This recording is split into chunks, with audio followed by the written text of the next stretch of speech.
আসসালামু আলাইকুম। আজকে দেখাচ্ছি বেগুন আলুর ঘন্টা বা মালিশ। আমরা বেগুন এবং আলু কেটে ধুয়ে পানিতে দিয়েছি। এর মধ্যে দিয়েছি আধা চামচ লবণ, পরিমাণ মতো পেঁয়াজ, কাঁচামরিচ, আধা চামচ হলুদ গুঁড়া, আধা চামচ ধনিয়া গুঁড়া, আধা চামচ জিরা গুঁড়া, সব কিছু দিয়ে এর মধ্যে দিয়েছি 1 চামচ রসুন ছেঁচা দিয়ে আমরা জাল করবো। জাল করে যখন পানিটা কমে আসবে তখন এটা আমরা একটু ঘুটে নেব।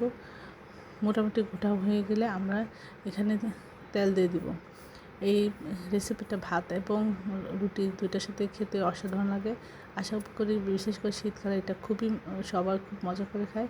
আমরা এখন ঘুটে নিয়েছি। এখন পরিমাণ মতো তেলের মধ্যে পেঁয়াজ দিয়েছি, দিয়ে 1 চামচ বা 1.5 চামচ রসুন ছেঁচা দিয়ে আমরা একটু ভেজে নেব। এর মধ্যে আপনি পাঁচফোড়ন বা জিরা গুঁড়ো বা ধনিয়া গুঁড়ো একটু দিলে ফ্লেভারটা ভালো আসে। তারপর আমরা যে ভাজা ইয়াটা বেগুন আলুর সাথে মালিশের সাথে খুব ভালো করে মিশিয়ে জাল করে নেব। তারপর পরিবেশন করব। সবাই আমার চ্যানেলটি লাইক করুন, শেয়ার দেবেন, সাবস্ক্রাইব করবেন, প্রয়োজনকে বেশি বেশি করে শেয়ার দেবেন। আমার চ্যানেলে সব রকম রান্নার রেসিপি রয়েছে, আশা করি দেখবেন।